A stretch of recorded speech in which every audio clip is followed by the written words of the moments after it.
Yeni bir seriye hoş geldiniz arkadaşlar. Küçük bir anket yapmıştım geçen hafta. En çok oy alan Danimarka oldu. Ben de Danimarka, küçük ülkelerden Danimarka ile oynayacağım. Aslında çok küçük değil ama çevresindeki güçlü ülkelere baktığınız zaman çok da kolay bir durumu yok. Küçük ülke sayılır. Kısa sefer oynayacağım.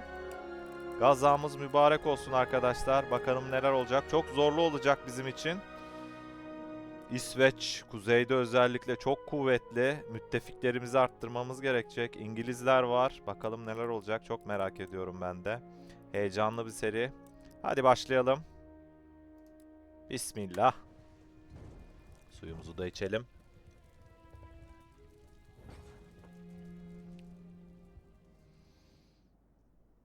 Evet. Şimdi başkentimize bir bakalım.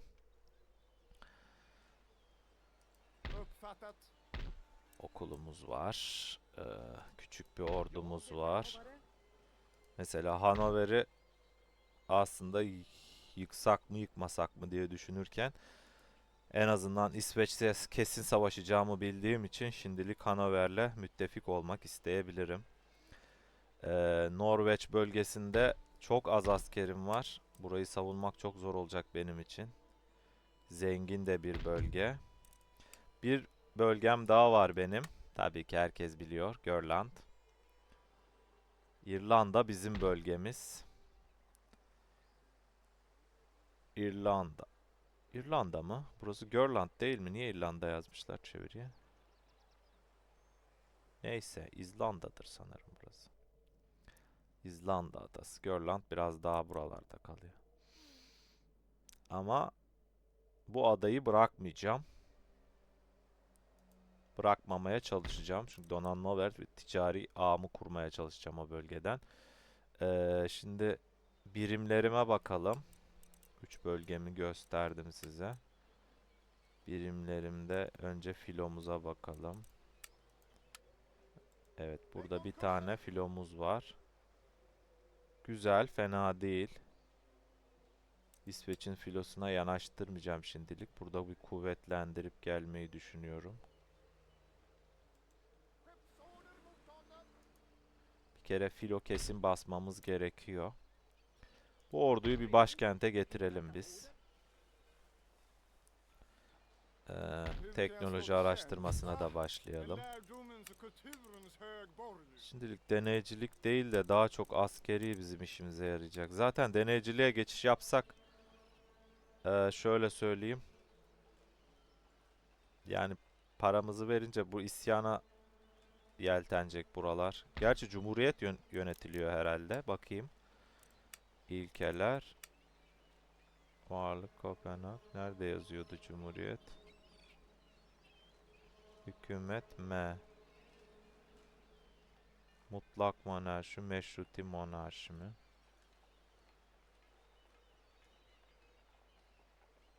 Ne? Üç farklı hükümet türü vardır. Mutlak monarşi, meşruti monarşi ve cumhuriyet.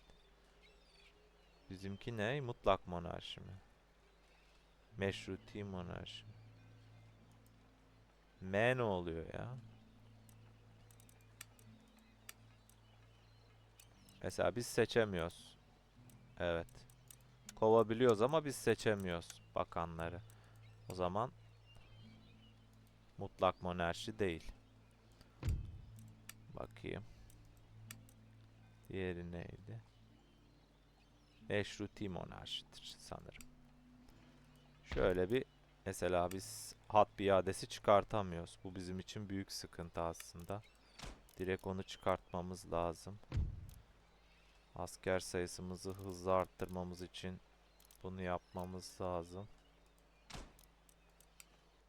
Şimdilik Norveç bölgesini korumamız için asker çıkarmamız lazım. Hatta buranın görevini yapsam mı, yapmasam mı düşündüm. Yapmayayım şimdilik, kaybederim falan, sonra boşuna para vermiş olurum. Şimdi buradan bir gemi basalım. Birik. Buradan da bassak mı? Gelip direkt yağmalar mı savaşı ilan edince? Şimdilik basmayalım. Bunlar iyi gibi duruyor. Buradan asker basalım mı ya? Lazım olur mu şimdilik? Para mı lazım olur asıl? İlk önce çünkü donanma kuvvetimi arttırmam gerekiyor. Evet, şu Hanover'le bir müttefiklik anlaşması yapalım. Zaten o da kuvvetsiz olduğu için hemen kabul etti. Evet, İngilizlerle bir ticari anlaşma yapalım. Osmanlı ile yapalım. Tamam. İsveç kabul etmeyecek. Savaş ilan edecek zaten direkt. Biliyorum, o yüzden gerek yok. Bu işimize yarayabilir mi, yaramaz mı bilmiyorum. Orayı yapmayacağım. Burayı yapmam daha mantıklı olabilir bizim için.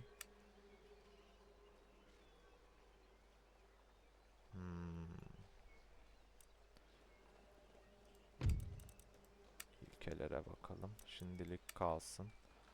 4500 gelir. Bir şey unuttum mu diye bakıyorum. Lehlerle ve Ruslarla müttefik başlıyoruz. Hatta direkt bakalım. Danimarka. Müttefiklerimiz Rusya, Leistan, şu an Hanover. Tabi bunlar hiçbir şey ifade etmiyor. Biri savaş ilan ettiğinde, çağırdığında hepsi kaçabiliyor, o yüzden. Şimdilik sadece yanımızda dursun. Göstermelik olarak. Burayı korusun diye, yani buraya hiç asker basmamak için müttefik edindik. Çünkü bütün askerimizi İsveç'e yönlendireceğiz. İsveç bayağı kuvvetli arkadaşlar. Seçenler varsa bilir. Öyle düşünün. Yani bir sürü piyadeyle üzerime gelecek. Ne yapacağım bilmiyorum. Bir şeyler yapmam lazım. Hadi bakalım. Gazamız mübarek olsun. İlk startımı vereyim. Elim ayağım titredi. Her zaman Danimarka ile oynamak biraz korku. Evet. Geldi. Çağırmıyorum ben, hiçbiri kaçmasın diye. Zaten elinde sonunda Rusya ile Leistan'la savaş halinde olacak, sınırları var. Hanover'i boşuna şey yapmaya gerek yok. Sağ ol ya. Sağ ol ya kral.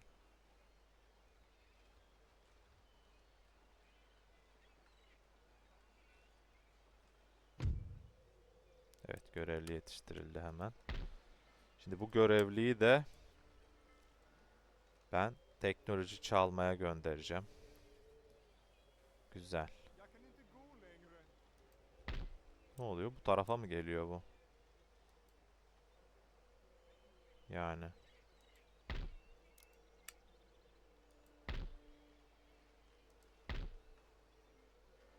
Hmm.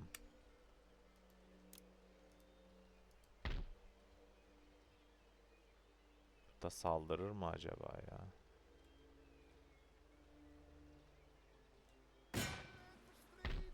Şöyle yapalım.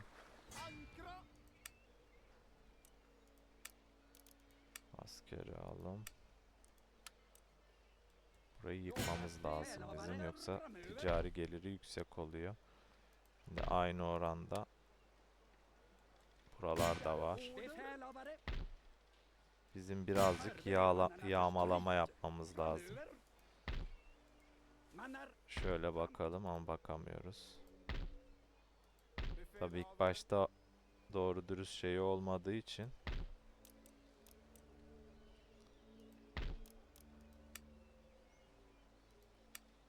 Evet, süvari basabilirim ben burada zaman kazanma adına. Piyadeyi daha çok hat piyadesi basmak istiyorum. O yüzden sıkıntı olmasın. Aa, dur, şey bastık mı biz? Basmadık. Basmışız.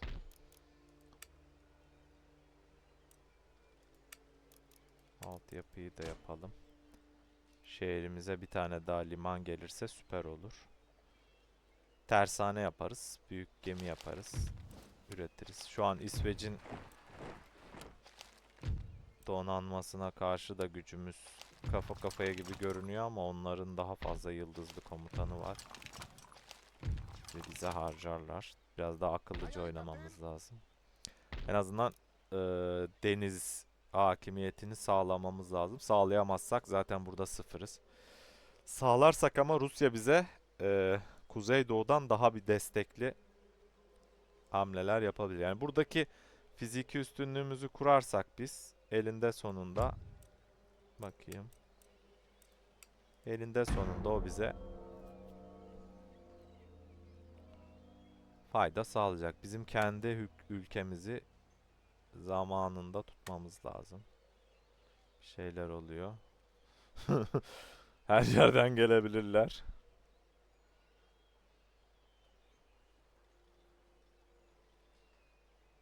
Evet. Şu an ordusu nerede onu da bilmiyorum. Ben direkt araştırma çalmaya göndereyim.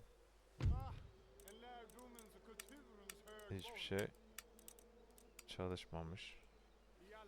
Şöyle bir bakalım.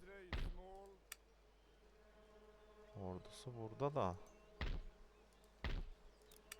Şöyle. Bakalım biz böyle yine.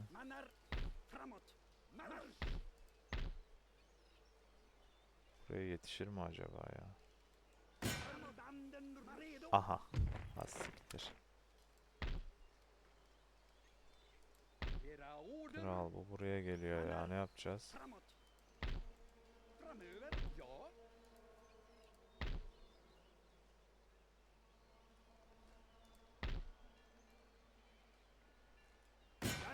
Biz de buraya gireriz o zaman. Hayalet nerede la?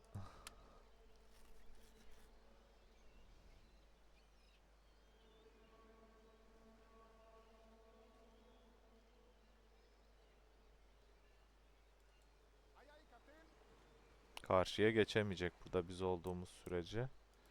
Ona eminim ama şeyde sıkıntı, donanmasını da halletmemiz gerekecek.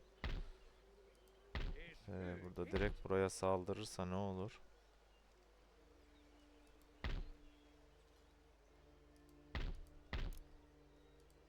Bir tur sonra piyade çıkartabileceğiz. Aslında bunları da getirsek komple gidip burayı alabilir miydik ki? Bak burada ordusunu bölmüş oluyor. Biz en iyisi süvari basalım bir daha. Hadi bir piyade de basalım. Ne olur ne olmaz.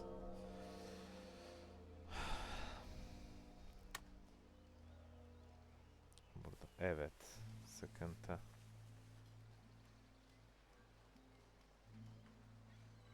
Kuvvetli geldi ya bu sefer.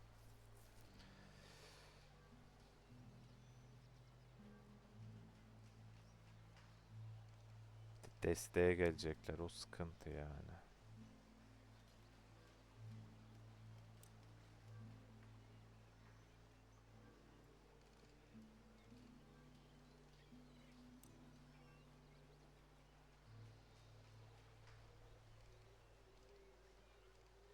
Ne yapalım? Girelim artık.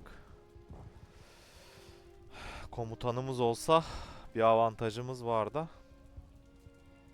Komutanımız yok ki.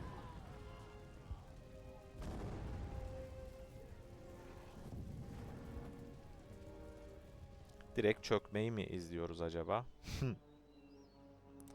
Hı? Direkt ne dersiniz? Direkt çöküşü izliyoruz şu an.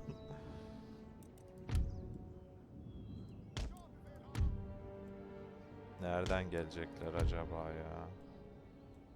Komutan bu sayılacak. Oyuna dikkat etmemiz lazım. Bizim desteğe nereden gelecekler? O sıkıntı işte. İnşallah arkadan bir yerden gelmezler.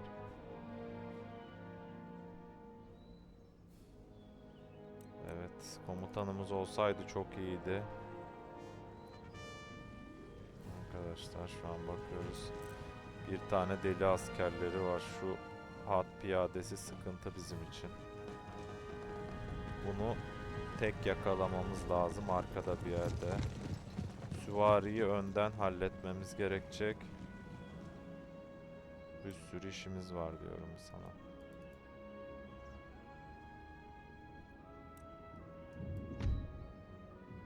Hadi bakalım.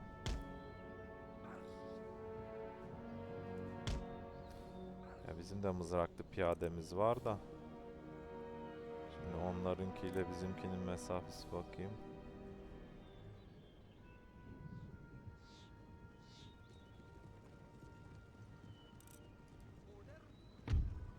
Bu tarafa abi, bu tarafa. Hemen hemen aynı anda gelecekler ya.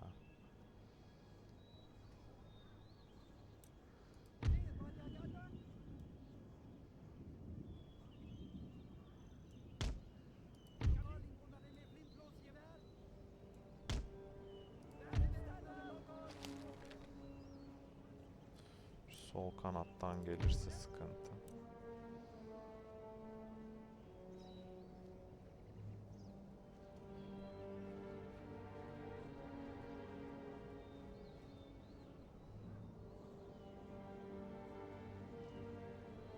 Bunlar yakın gitsin de süvari buraya gelirse mızraklılarla savunuruz en azından.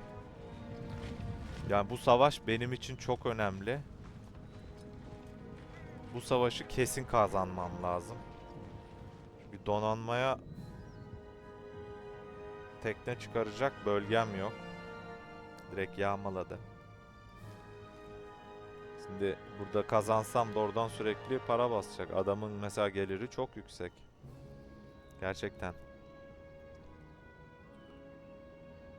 Bir de en zorda oynadığım için zaten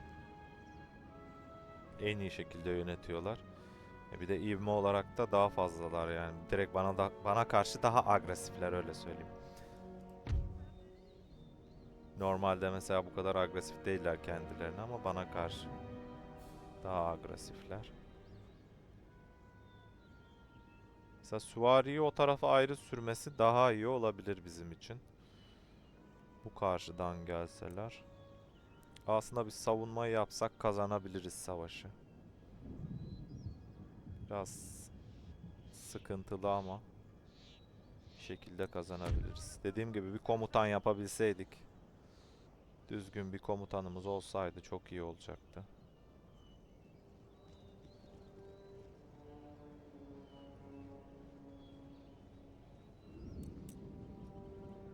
İşte burada tekte mesela zayiat vermeden cesaretlenmiş diyor ya, yürüyor diyor. Bizimkiler niye cesaretlenmiş değil?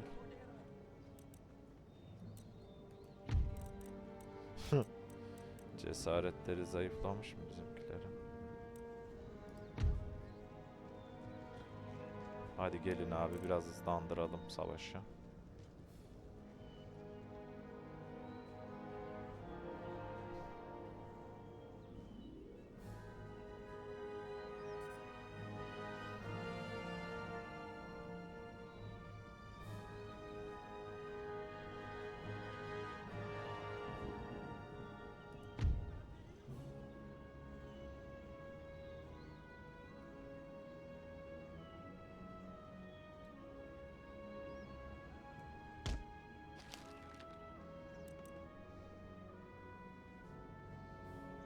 Şöyle bir iç içe sokalım şunları da.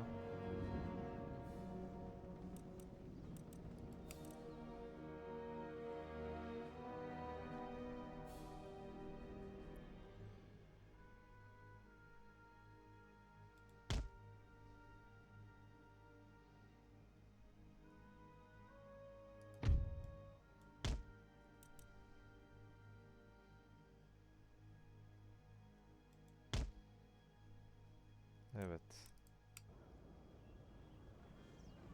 Piyadeler de geliyor bu taraftan. Sıkıntı ya. Piyadelerin gelmesi sıkıntı abi. Koştursak mı? Şu piyadeleri koşturalım en azından.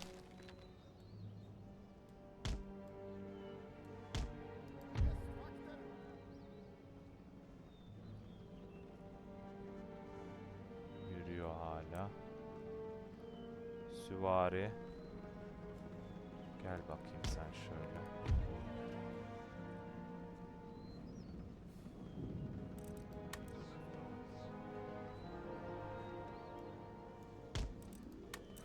Evet, biraz sıkıntı. Hala yürüyor. Tam bir kangren gibi geliyorlar üstüme. Çok heyecanlı.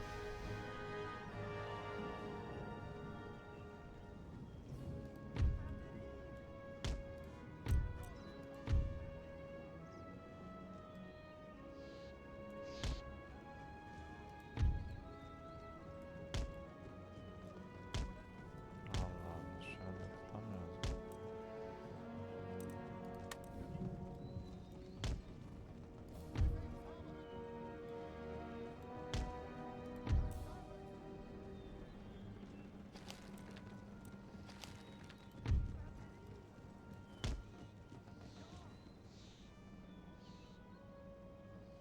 At piyadesi.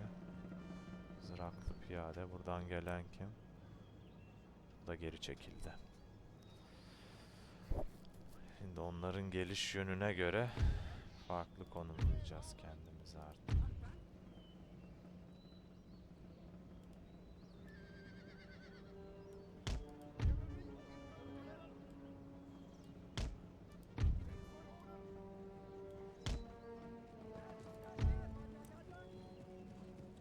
Bu taraftan gelen olursa bu taraftan, bu taraftan gelen olursa bu taraftan.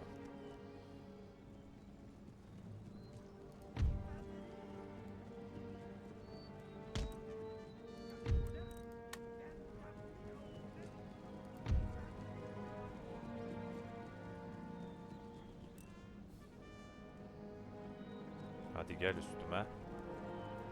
Gel abi üstüme. Abi sıkıntı ya. Bekliyor, dinleniyor herhalde.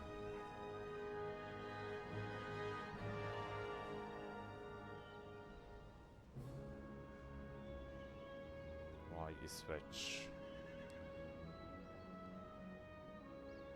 Fena bir ülkedir ha. İsveç'le oynaması da zevkli arkadaşlar. Burada serimizde İsveç de vardı. Yani 4 adet kendim belirlediğim bir ülkeydi. Siz Danimarka'yı seçtiniz. Ben de Danimarka'yı çok merak ettiğim için zaten not aldım. Danimarka, Prusya'yı, İsveç'i hep oynamak istiyorum. Her zaman oynarım Osmanlı'yı da. Rusya'yı da isterim ama Danimarka bir ayrıydı. Mesela ben en çok Portekiz, küçük ülkelerden Portekiz seferinde çok zevk almıştım. Her bir serinin ayrı bir avantajları, güzellikleri falan oluyor ama Danimarka'yı da göreceğiz. Biraz zor bir seri. İlk başlarda özellikle hani ekonomi anlamında nasıl kendimizi dengeleyeceğiz? Bunlar falan çok zor. Şu an askerinin gelmesini bekliyor. O mu geliyor? Bununla mı gelecek acaba? Mızraklı piyadeyle mi yürüyecek üstümüze? Burada dizildi.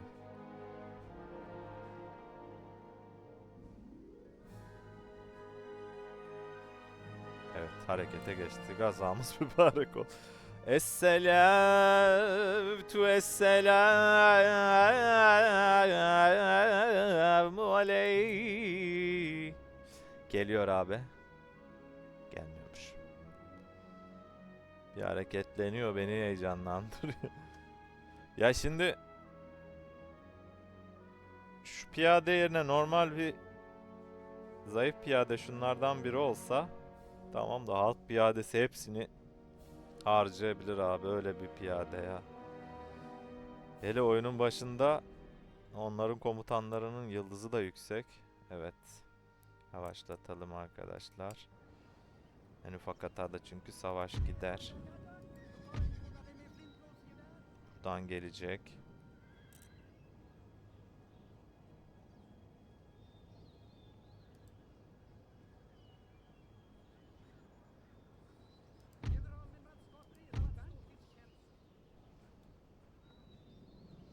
Şöyle uzuncamasına mı konumlasak kendimizi?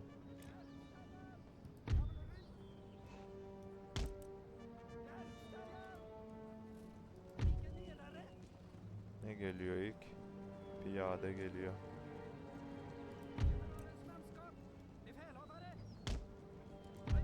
Ne taraftan gelecek işte o önemli.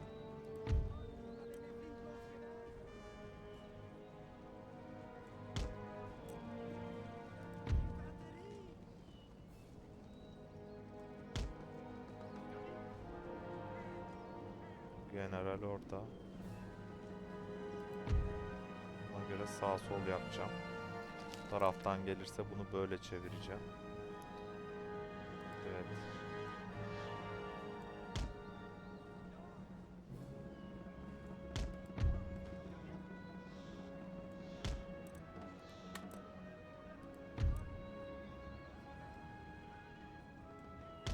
Oo, bu tarafta da var.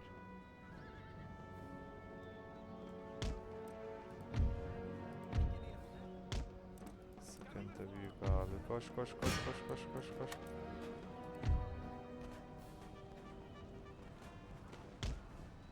Eyvah.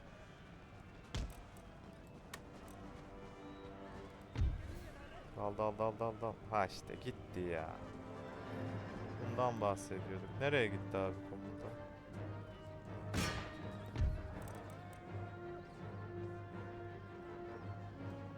Gel abi bu tarafa.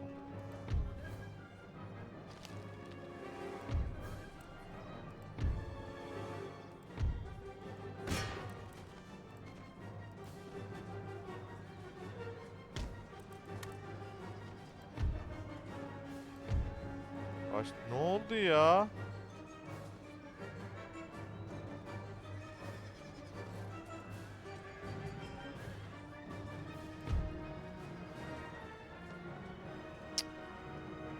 Allah Allah.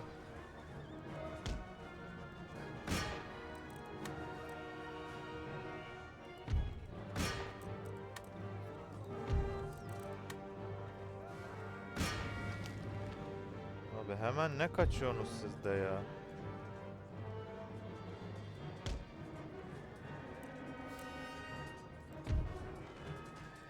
Allah'ım yarabbim. İki tane şu önden ateş eden adamdan kaçıyorlar ya. Yani gerçekten.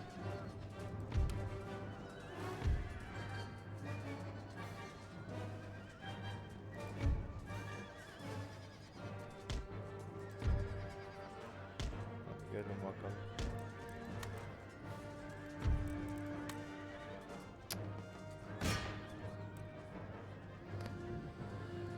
Yok abi olmaz böyle ya.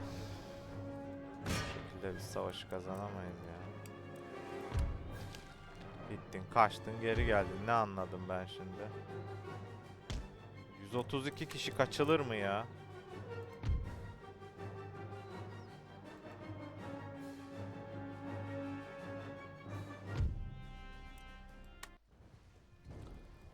Arkadaş ya.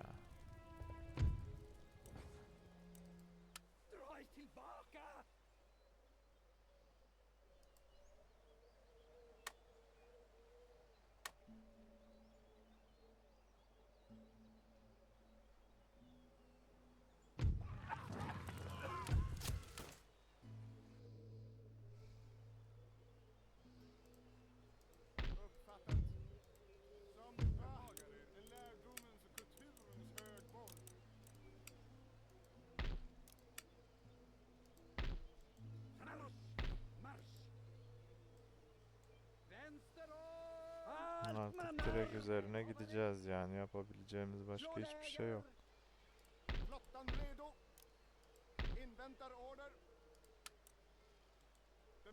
Ya da bir tane göndermemiz lazım.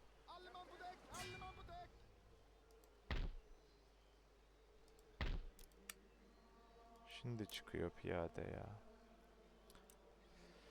Çok geç, çok geç. Sıkıntı.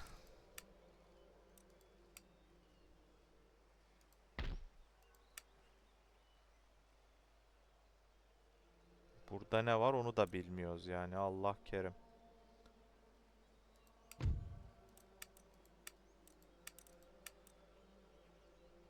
Şu an para da kazanamıyoruz. Her şeyimiz gitti. En azından oradan vergi alıyorduk. Allah kerim, ne olacak bakalım. Müttefiklerimizden bir destek gelebilir belki. Oo.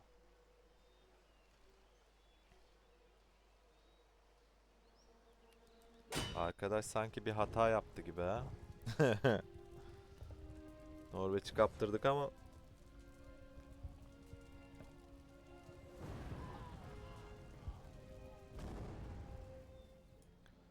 sanki, değil mi? Norveç'i kaptırdık ama bir de nereden gelecek Allah bilir ya. Şu ortaya koyalım bari de.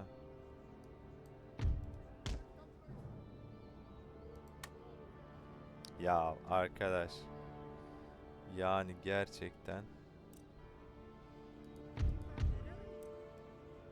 işe yarar. İşe yarar. Şöyle şu tarafa doğru gideyim.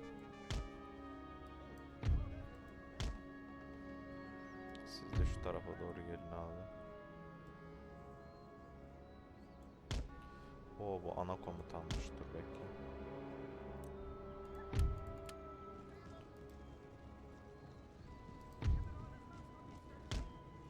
Süvariler arkadan. Gafil avlarlar abi. İşte İsveç ve Danimarka'nın en sevdiğim özelliği arkadaşlar. 80 kişili süvarileri var. Harika bir şey. Şuraya bakın. Süvarilere bakın. Bunlara özgü bir şey. Yani oyun yapımcıları oranı çok güzel belirlemiş. Hani bazı modlar da bunu çok arttırıp çok azaltıp yapılıyor ama işte efektif olmuyor. Yani komple her şeyi değiştirmen lazım. Atıyorum, piyadeler 3 sıra ateş edebiliyor. Sen şimdi 300 tane piyade olsa ne olur? 3 sırayı böyle uzun bir şey çizmen lazım. Adamlar bir şekilde güzel yapmışlar. O yüzden ben genelde orijinal. Yani çok fazla şey değiştirmiyorum. Sadece hani seçilebilir ülkeleri falan, onları ayarlamaya çalışıyorum. Onun dışında çok fazla bir şey yapmıyorum. Oo, topu da ayırdı bu. Yani ilginç hareketler geliyor şu an.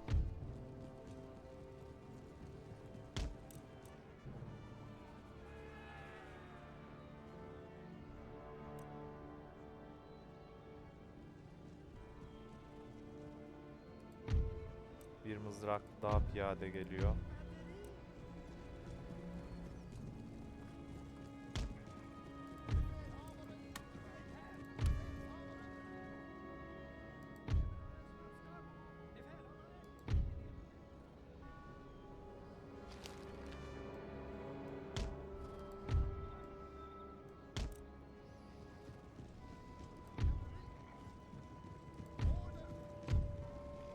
Bu da iyi, fena değil.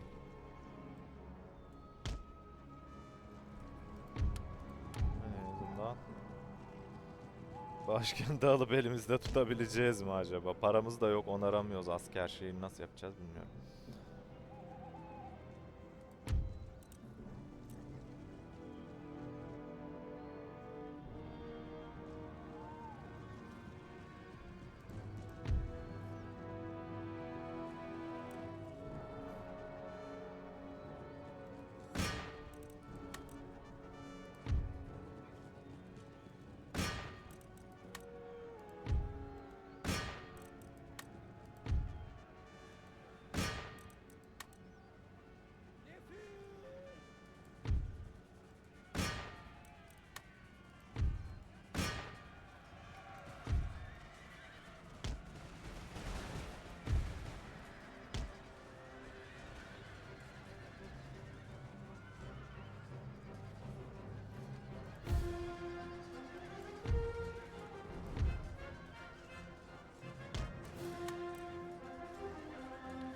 Bir de arkalarından çevirelim. Zaten süvari direkt kaçacak.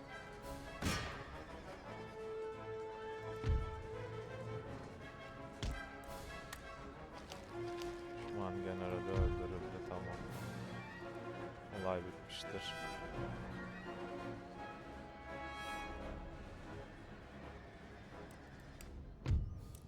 Devam ediyoruz abi, yok öyle bir şey.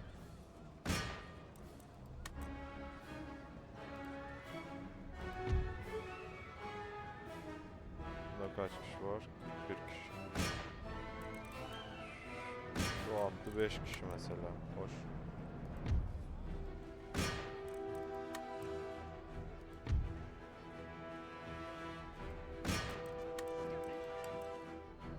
Yani Norveç'e saldırman çok saçma. Aldın elimden ama benim paramın gücünü de komple halletti. Param da olmadığı için sıkıntı şimdi bir sonraki tur.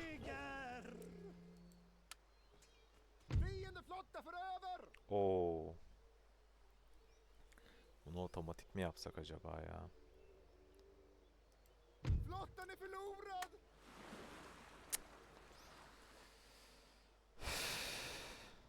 Sıkıntı.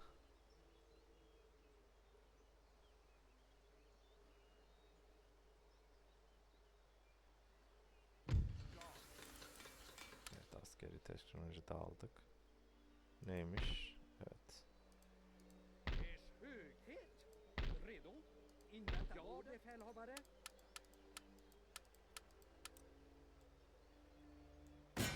Hadi bakalım.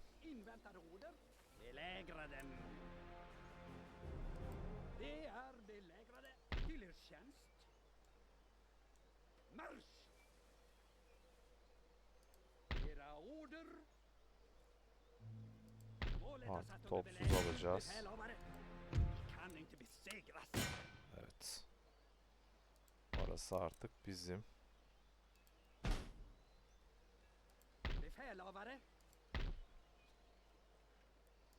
Biraz savunma savaşı gibi olacak ama.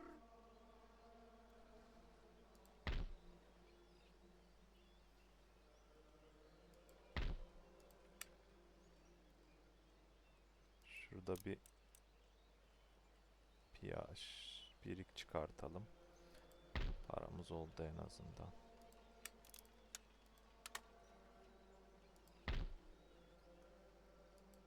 Buraya mı geliyorsun sen? Şöyle şuraya kaçalım da. Orada donanmayı oluşturtmamamız lazım ona. Şimdi burada da ticari gemi basmamız gerekiyor. Yani çok boka sardık gibi bir şey oldu arkadaşlar. Aldık orayı ama. Heh, asker çıkarma. En azından onu yapabiliyoruz. Bakalım Rusya'yla ticari anlaşmamız olacak mı? Sınırımız var çünkü. Şöyle göstereyim. Şöyle küçük bir sınırımız var. Şu an oluşması lazım. Rusya'yla ticari anlaşması. Evet, yaptık. Rusya'yı boş ver. Babür'e biz teknoloji satalım. Ödemeler. 2000 ver. 2000'i kabul etmediğimiz arkadaşlar var. 1000'e satalım o zaman. Genelde ben hep Babür'le teknoloji alışverişi yaparım.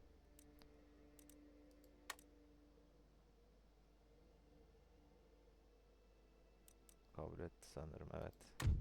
1000 liraya aldı. Tabii ucuz teknoloji. Alırsın tabii. Ne? Ha, şöyle yanaştırayım. Şimdi şu okulu bir yıkalım ilk önce biz. Çünkü okul burada bizi çok isyana sürtürtecek. Valilik sarayını tamir edelim. Opera binasını tamir edelim. Amirali de tamir edelim. Hepsini tamir ettik. Heh, güzel.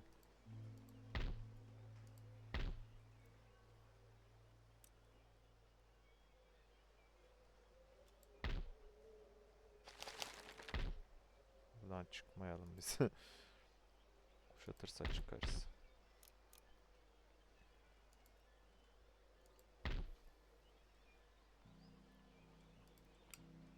Ya, evet, güzel.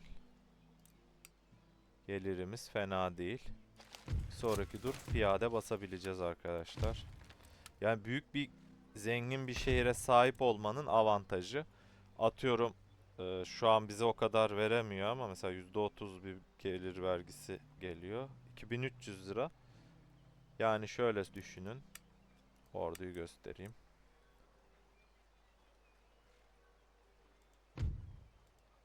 Bunun bakımı nereye gitti? Bakım masrafı 100'müş mesela. Genelde 200 civarı oluyor. Yaklaşık 10 tane piyade sadece bu şehir kendisi besliyor. Yani adam, yani İsveç'ten bahsediyoruz adam dediğim. İsveç daha oyunun başında hiçbir gelir sağlamadan 10 tane hat piyadesi basabiliyor oluyor. Neredeyse. Bunları da katarsak. Çünkü onun geliri yaklaşık 3000'lerde falandı ama bizde kaç oldu? Bizde 2300.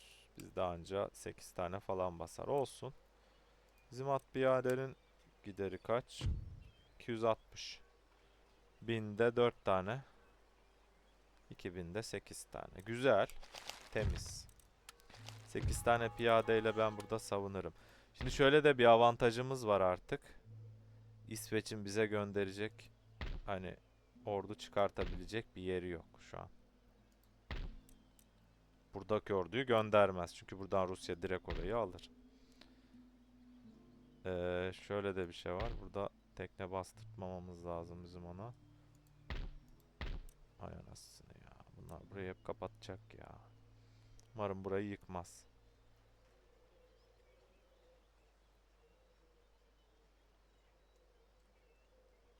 Yeni bir New Spanya ticaret anlaşması. Evet, güzel.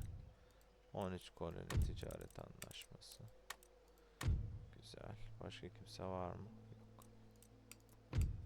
Güzel para. 4000. 4000 gelirse biz iyi toparlanırız gibime geliyor. Eğer başka bir kozalak bize savaş ilan etmezse. Osmanlı ile ilişkileri her zaman düzgün tutacağım. Norveç'te falan isyan ediyormuş. He? Ne diyorsunuz?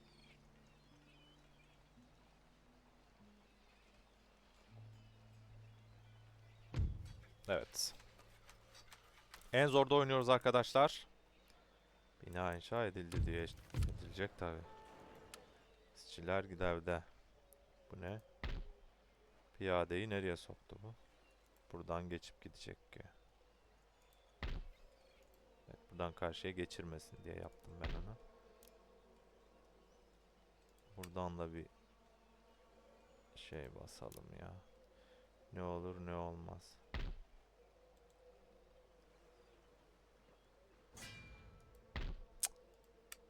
Tüh ya, onu orada durdurması hiç iyi olmadı bizim için. Çünkü biz ordumuzu arada çekmemiz gerekecek. Evet, tersanemizi yapalım biz arkadaşlar. Donanma gücümüzü arttırmamız lazım.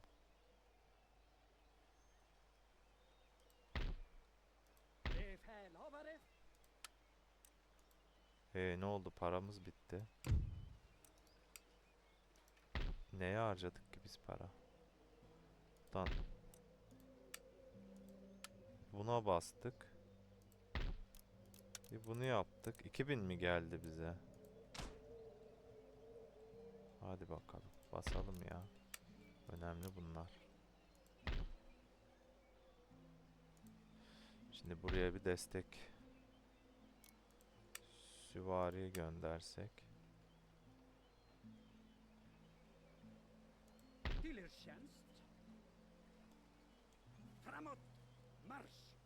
Tamam.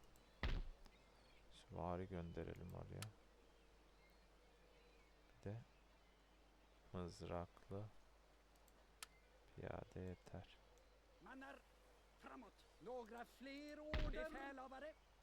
Allah Allah.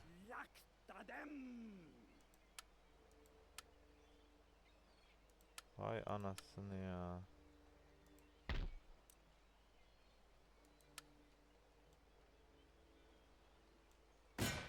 Top ne kadar sıkıntı, gidemiyor bir yerde.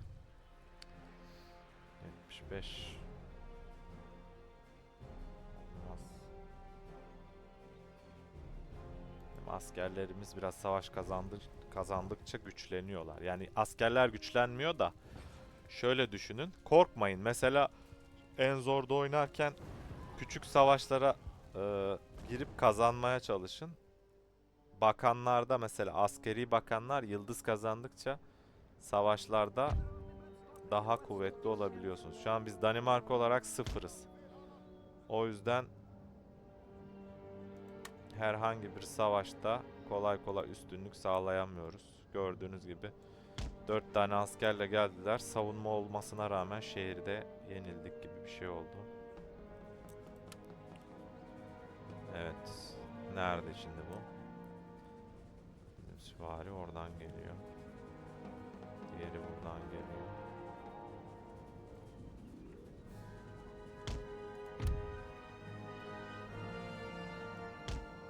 Şöyle hızlandıralım birazcık.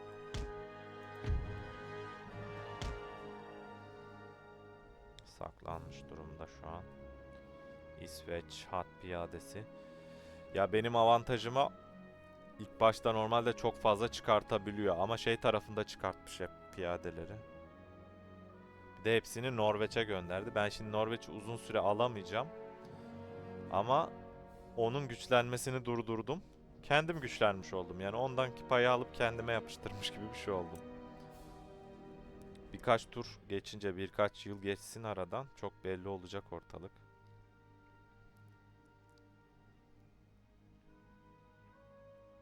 Ne absürt bir ülke savaşı ilan ederse sadece sıkıntı olur. Şu an.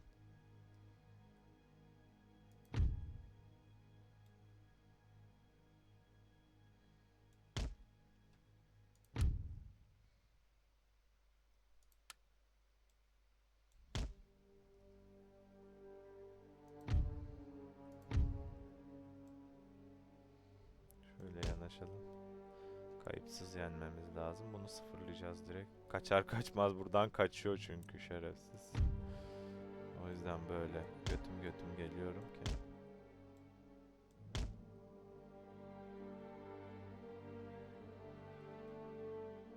Ya bu ne tarafa bakıyor? Bu tarafa mı bakıyor yani şimdi?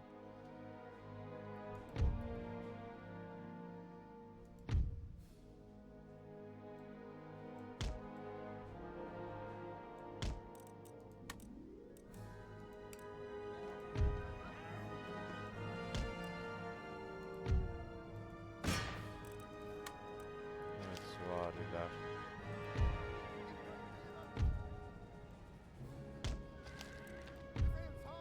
Şöyle geçelim biz.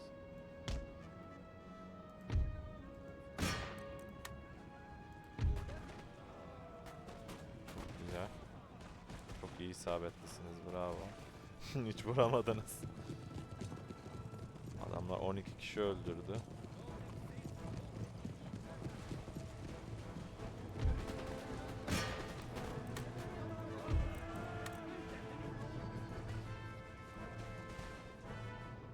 Evet. Bu hattı silmemiz lazım. Sildiler sanırım. Devam et abi. Kimse kalmasın. Geçmiş olsun. Ya, otomatikte yapsam yenerdim de daha fazla bazen kayıp veriyor. Ni ber om för mycket. Ja, befälhavare. Det är inte möjligt, befälhavare. Hepsi şey ya. Kaldı burada. Tamam. Bu da yapılsın. Buraya biz kilise okulu yapalım. Sen de buraya git bakayım aslanım. Burada başka okul mokul hiçbir şey yok. Aa, adam buraya geri geldi. Geri gelsin de buranın Rusların eline geçmesi lazım. Donanma gücü var İsveç'in orada, sıkıntı. Bu bize engel olduruyor.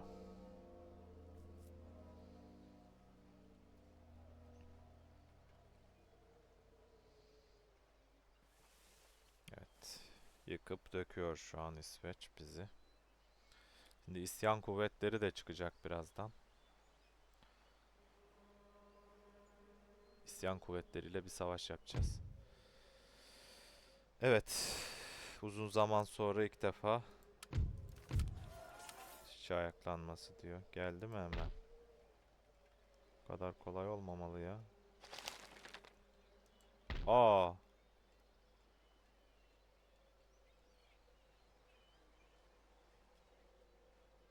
Norveç oluşmuş. Dur hemen Norveç'le müttefiklik kuralım. Evet. Ticaret anlaşması. Verelim ya. 820 istiyor. Onun yerine teknoloji versek veremiyormuşuz. Ver gitsin ya.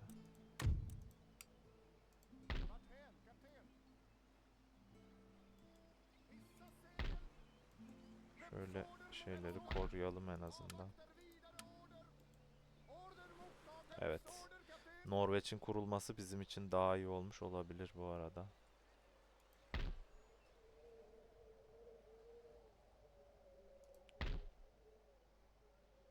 Evet. Bakalım bir.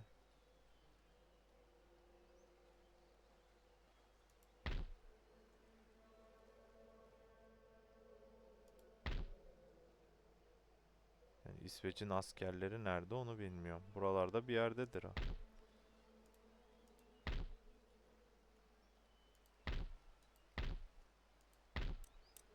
Buraya bir kilise okulunu yapalım biz.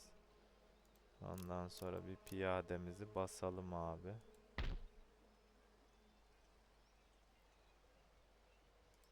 Başka ne var?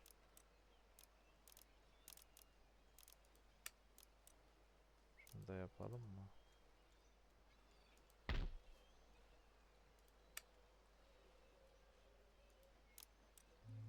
Ticari gemi biriktirmeye başlayalım mesela. Bunlar önemli şeyler. Ers höghet. Befälhavare. Mannar framåt.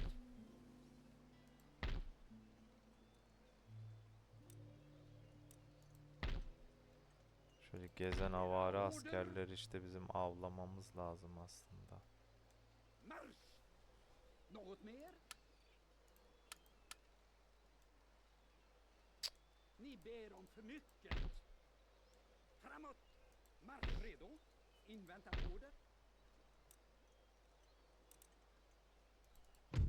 Eksi 9. Vergi almasak hala isyan ediyor. Bir kere isyan edecek o. Savaşacağız mecbur. Yapabileceğimiz hiçbir şey yok bu konu hakkında. Şöyle bir ilkelerimize bakalım. Evet. Bakın hazinedeki bakan bayağı yıldız kazanmış. Ordu bakanı yıldız kazanmış. Sebebi o. 3 tane piyade bizim gayet olurumuzu kurtarır. Şöyle Era bakalım. order. 80'li piyadelerden birinin şeyini arttıralım. Tamam. Hadi bakalım. Ticaret anlaşması yapabileceğimiz ülkeler. Sıkıntı yok. Tamam. Hadi bakalım.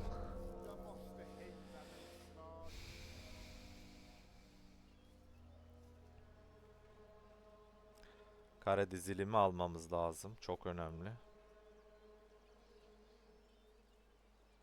Norveç orada dayanabilecek mi? Ordusunu yıktı mı onu görmedim. Karanlık orası. Bizde savaş sisi var şu an orası için. Evet. İsveç ayaklandı arkadaşlar.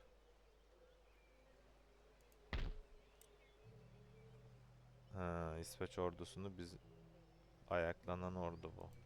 Tamam. Şimdi Beredskap. topla bu tarafa gidelim biz. Zaten 2 kişiymiş. Befälhavare, redo, inväntar order. Era order. Framåt, marsch! Komutanı da buraya gönderelim. Några fler order. Inväntar order. Bunları harcar bir tane süvari piyade için 2 piyade koyalım biz. Ha 4 piyade oldu. Bunlarla da buna gideriz. Tamam. Ers höghet. Evet arkadaşlar şu an İsveç'i topraklarından atmaya çalışıyoruz. Danimarka'da maşallah var ha. Norveç'te. Direkt kuruldu yani. Bakayım gelirine. Bu 1000'le başlıyor. Güzel. Evet şu an daha akıllıca şeyleri yapabiliriz. Başkentimizde özellikle şu savaşı bir kazanalım. Zaten isyan durumunda şeyler düşecek direkt. 1 2 3 4 3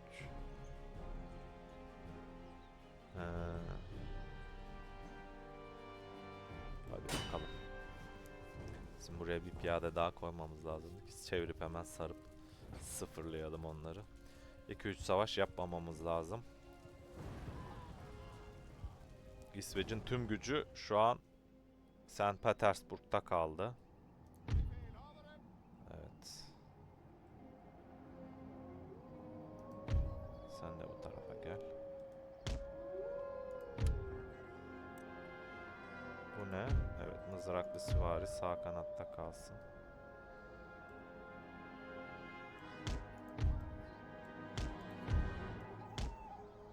Tamam.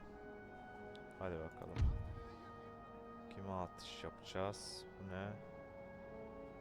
Milisler koşarak geliyorlar. Biz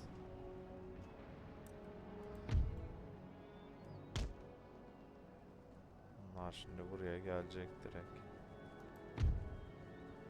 Çok güzel.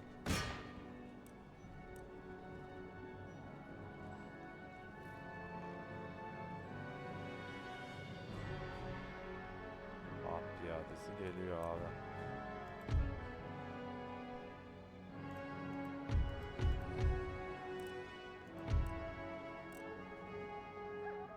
Şöyle yapalım.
Ne oldu lan?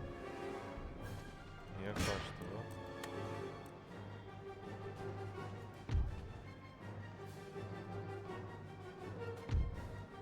Allah Allah.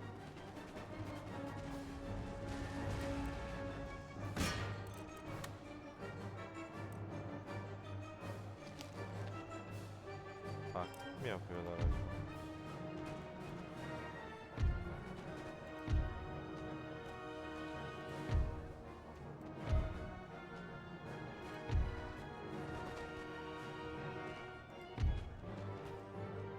Böyle yandan mızraklar gir.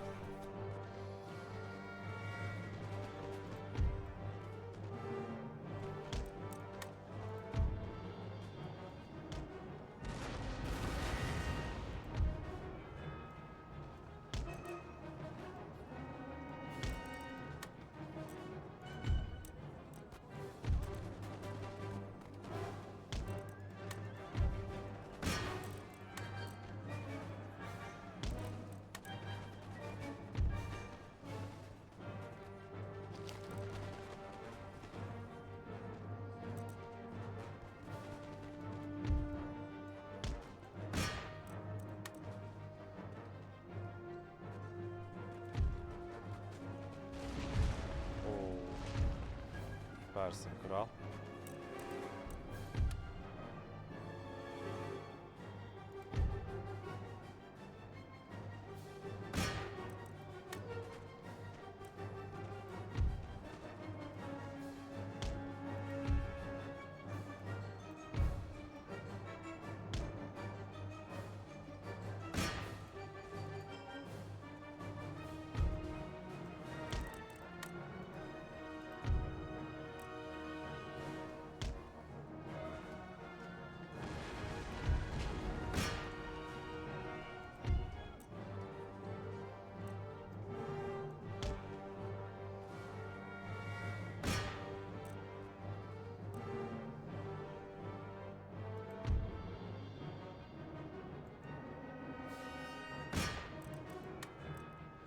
Sildik mi haritadan birazcık?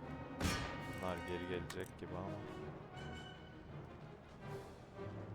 Lan dur.